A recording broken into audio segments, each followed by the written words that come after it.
आप सभी 2022 के स्वागत की तैयारी में जुटे हैं, लेकिन उत्साह और उमंग के साथ ही ये समय सचेत रहने का भी है।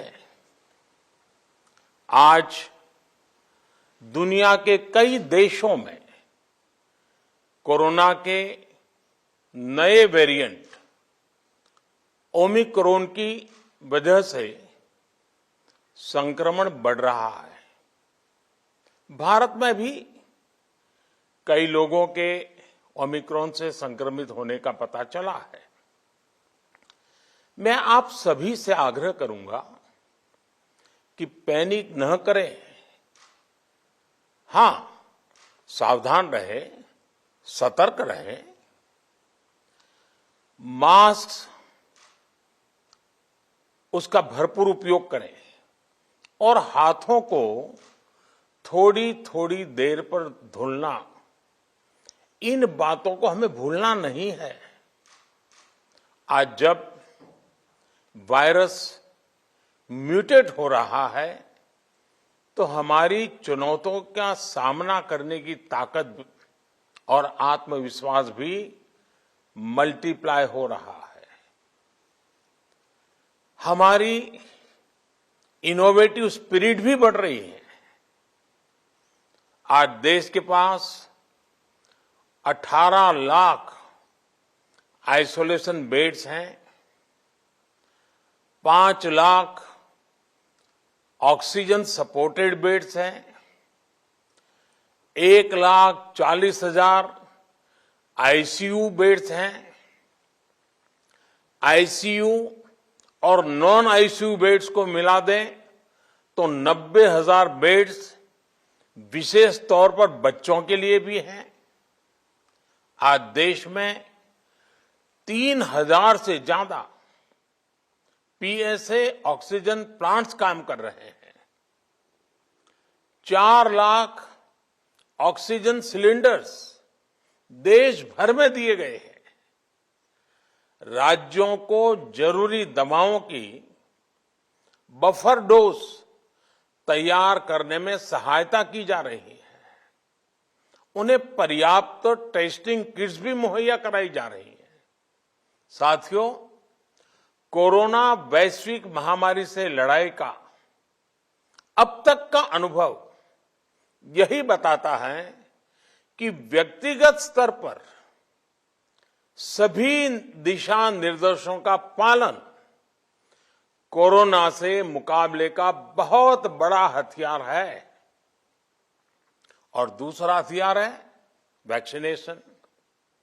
हमारे देश ने भी इस बीमारी की गंभीरता को समझते हुए बहुत पहले वैक्सीन निर्माण पर मिशन मोड में काम करना शुरू कर दिया था। वैक्सीन पर रिसर्च के साथ साथ ही approval processes, supply chain, distribution, training, IT support system, certification पर भी हमने निरंतर काम किया। इन तैयारियों का ही नतीजा था कि भारत ने इस साल 16 जनवरी से अपने नागरिकों को वैक्सीन देना शुरू कर दिया था। ये देश के सभी नागरिकों का सामूहिक प्रयास और सामूहिक इच्छा शक्ति है कि आज भारत 141 करोड़ वैक्सीन डोज के अभूतपूर्व और बहुत मुश्किल लक्ष्य को पार कर चुका है। आज भारत की वयस्क जनसंख्या में से 61% से ज्यादा जनसंख्या को वैक्सीन की दोनों डोज लग चुकी है। इसी तरह वयस्क जनसंख्या में से लगभग 90% लोगों को वैक्सीन की एक डोज लगाई जा चुकी है। आज हर भारतवासी इस बात पर गर्व करेगा कि हमने दुनिया का सबसे बड़ा, सबसे विस्तारित और कठिन भौगोलिक स्थितियों के बीच इतना सुरक्षित वैक्सीनेशन अभियान चलाया। कई राज्य और विशेष तौर से टूरिज्म की दृष्टि से महत्वपूर्ण राज्य जैसे गोवा, उत्तराखंड, हिमाचल जैसे राज्यों ने 100% सिंगल डोज वैक्सीनेशन का लक्ष्य हासिल कर लिया है। आज देश के दूर सुदूर गांवों में जब 100% वैक्सीनेशन की खबरें आती हैं तो मन को संतोष होता है। यह प्रमाण है हमारे हेल्थ सिस्टम की मजबूती का, हमारी टीम डिलीवरी का, हमारे हेल्थ केयर वर्कर्स के डेडिकेशन और कमिटमेंट का, और देश के सामान्य मानवी के अनुशासन और विज्ञान में उनके विश्वास का। हमारे देश में जल्दी ही नेजल वैक्सीन और दुनिया की पहली डीएनए वैक्सीन भी शुरू होगी।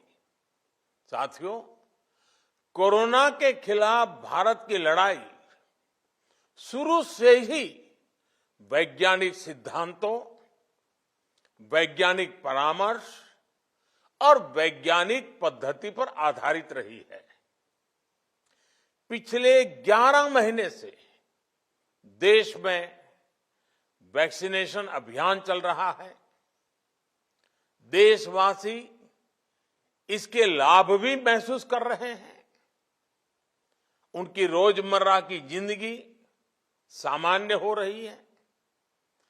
आर्थिक गतिविधियां भी दुनिया के कई देशों की तुलना में उत्साहजनक रही हैं।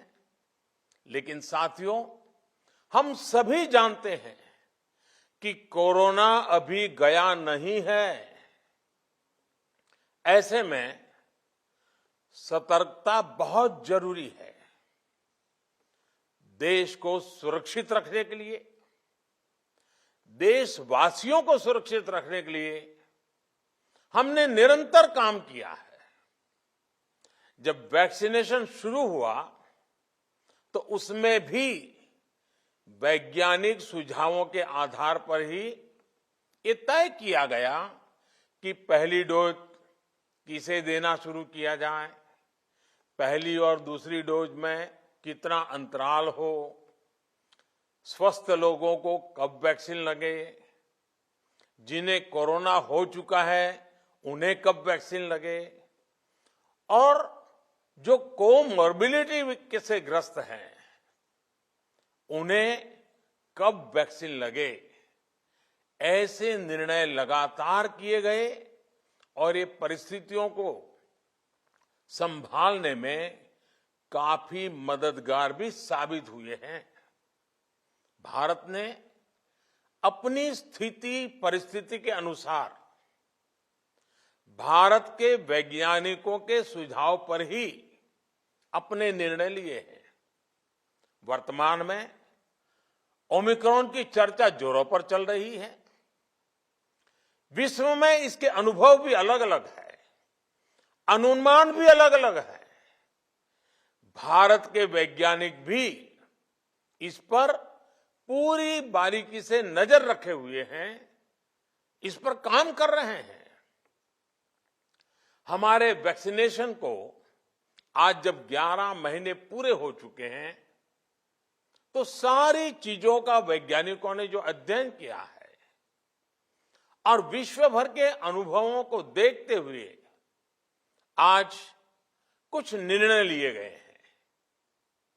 आज अटल जी का जन्मदिन भी है, क्रिसमस का त्योहार भी है, तो मुझे लगा कि इस निर्णय को आप सबके साथ साझा करना चाहिए। साथियों,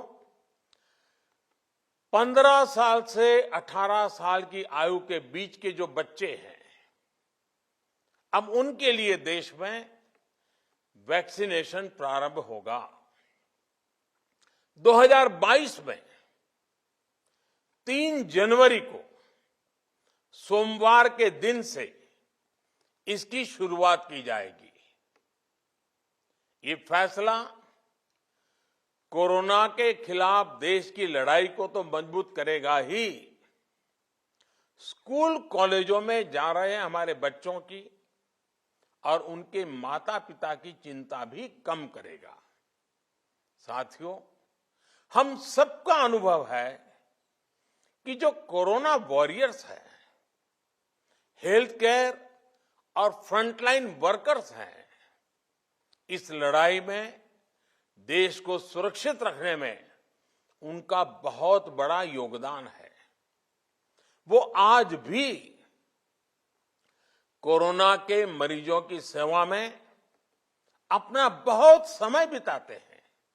इसलिए प्रिकॉशन की दृष्टि से सरकार ने निर्णय लिया है कि हेल्थ केयर और फ्रंटलाइन वर्कर्स को वैक्सीन की प्रिकॉशन डोज भी प्रारंभ की जाए। इसकी शुरुआत 2022 में 10 जनवरी सोमवार के दिन से की जाएगी। साथियों, कोरोना वैक्सीन का अब तक का ये भी अनुभव है कि जो अधिक आयु वाले हैं और पहले से ही किसी न किसी गंभीर बीमारी से पीड़ित है, उन्हें प्रिकॉशन लेना सलाह योग्य है। इसको ध्यान में रखते हुए 60 वर्ष से ऊपर की आयु के कोमॉर्बिडिटी वाले नागरिकों को उनके डॉक्टर की सलाह पर वैक्सीन की प्रिकॉशन डोज का विकल्प उनके लिए उपलब्ध होगा। ये भी 10 जनवरी से प्रारंभ होगा। साथियों, मेरा एक आग्रह है कि अफवाह, भ्रम और डर पैदा करने के जो प्रयास चल रहे हैं, उनसे बचना चाहिए।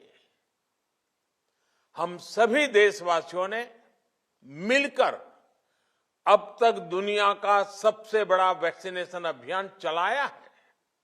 आने वाले समय में हमें इसको और गति देनी है और विस्तार देना है। हम सभी के प्रयास ही कोरोना के खिलाफ इस लड़ाई में देश को मजबूत करेंगे। आप सबका बहुत बहुत धन्यवाद।